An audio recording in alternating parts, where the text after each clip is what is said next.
Good evening, everybody. My actual name is Kajal, surname Vaghela, but my label is called KC Vaghela. Funny what Tawani was saying, she wanted to separate her brand from herself. I actually fused the two. So it's kind of like how Beyonce has her stage name, Sasha Fierce, so there's Beyonce.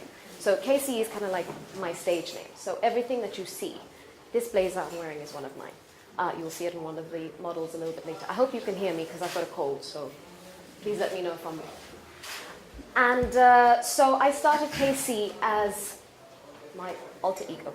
She's the model, she's the designer, she's the one who's out there, the one who's on social media, everything. But Kajal is the one who just likes to sit at home and read a book and watch a bit of TV and have a cup of tea.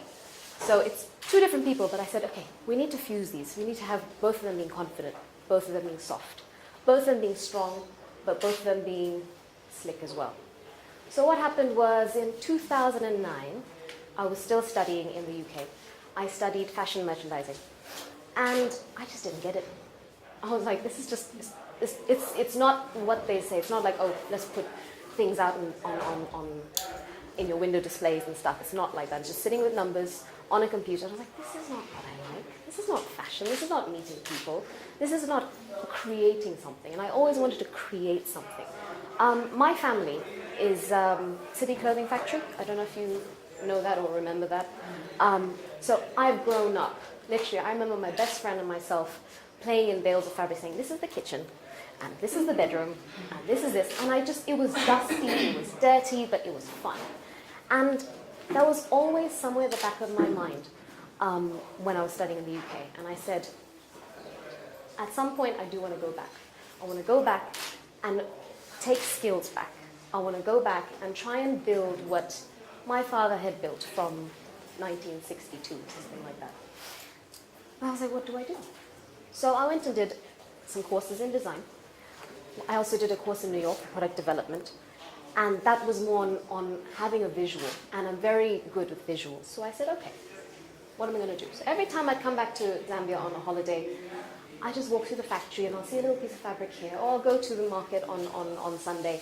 I'll see a little piece here. And I kind of just started fusing things together. And I had a subscription to Elle magazine. And that time I was seeing a lot of blazers coming out for ladies.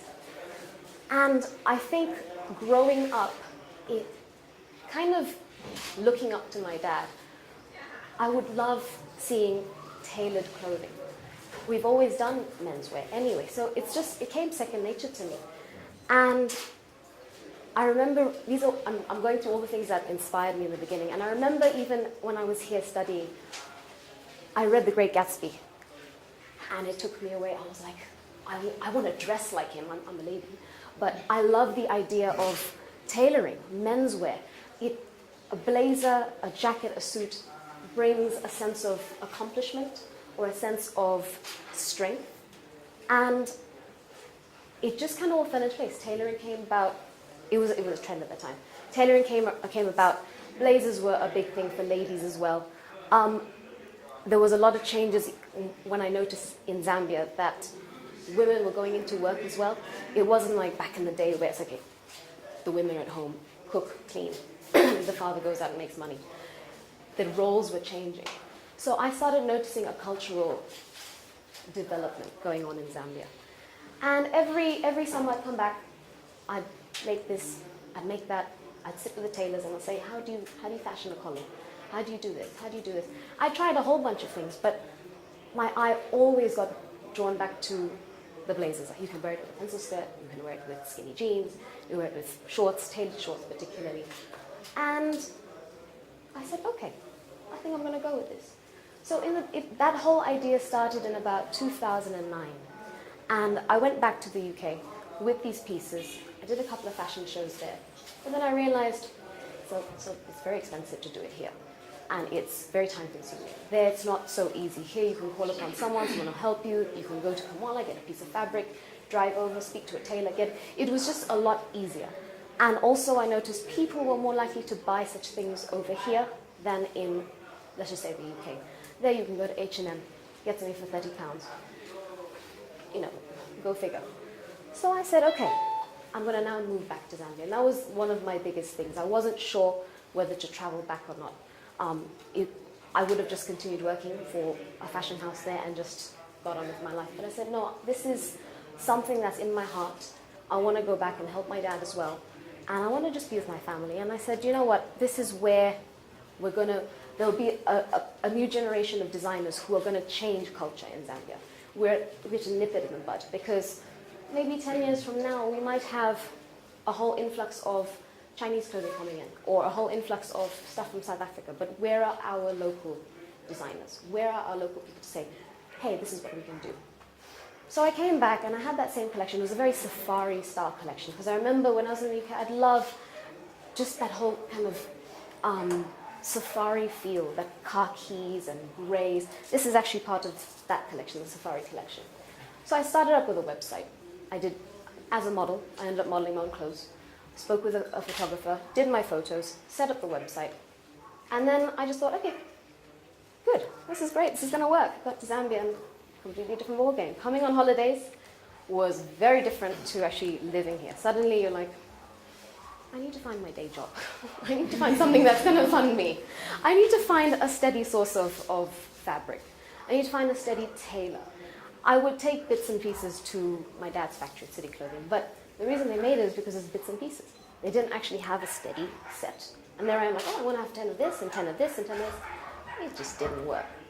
So I ended up taking a step back, and I don't know if anyone has followed me on Facebook or Twitter, but I did take a little bit of a break from about 2011 to 2013, just to kind of get my feet and understand living in Zambia, designing in Zambia, having a feel of things over here.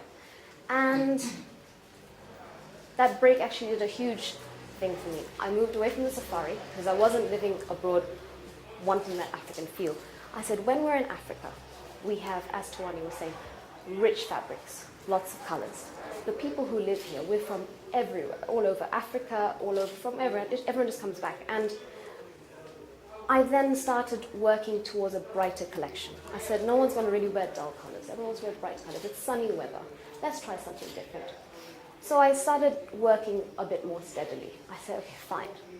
I understand my dad has his production going. I can't sit with the tailor every 2 minutes and say, hey, that's the wrong way to be done. It doesn't work that way.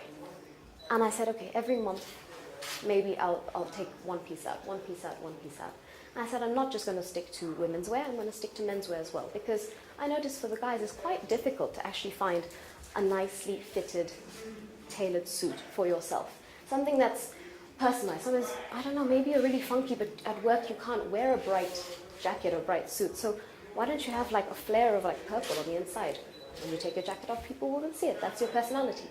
And I've always worked with that. I like working with people. I love personalities. If you give someone 10 of the same thing, it's boring. You go to a shop, you say, okay, this is this, this is this. It's boring. It's the same thing. You want something that's personalized, but something you can also wear every day. So I started the Element collection, which is what I'm working on at the moment. And I believe when you're in your element, you bring out the best in you. So brighter colors, you're just happy. And I found that I was most in my element when I was in Zambia. So I started using a few pieces of chitenja here and there. But my blazers are actually solid colors, but maybe trims. So collars or lining or little trims here would have a little touch of color, like a pop of pink or a bit of chitenje. I'm actually using a little bit of shweshwe as well from South Africa. So here and there. But the thing is, fashion people kind of misinterpret it. And people can say, I like what John Galliano has got on the catwalk. But it's way too flamboyant to wear it every day. I mean, are you really going to wear these big bag trousers and high heels? You can't really do that. If you want something that is practical, something that's funky, something that's personalized. So I said, fine, let's make some funky suits, blazers, especially for the guys, that from work, if you want to go for drinks afterwards, you can just put on a pair of jeans or change your shoes to, sneakers, put on a t-shirt underneath, and you're good to go. So it's just the collars, or it's just the inside, that's a little bit brighter, it's a little bit funkier. So you're in your element, but you can still wear it for work as well. And same thing for the ladies. You have a nice black fitted blazer and a nice black pencil skirt. but then on the inside you got like polka dot purple or even chitenge, whatever it may be. So you show your personality.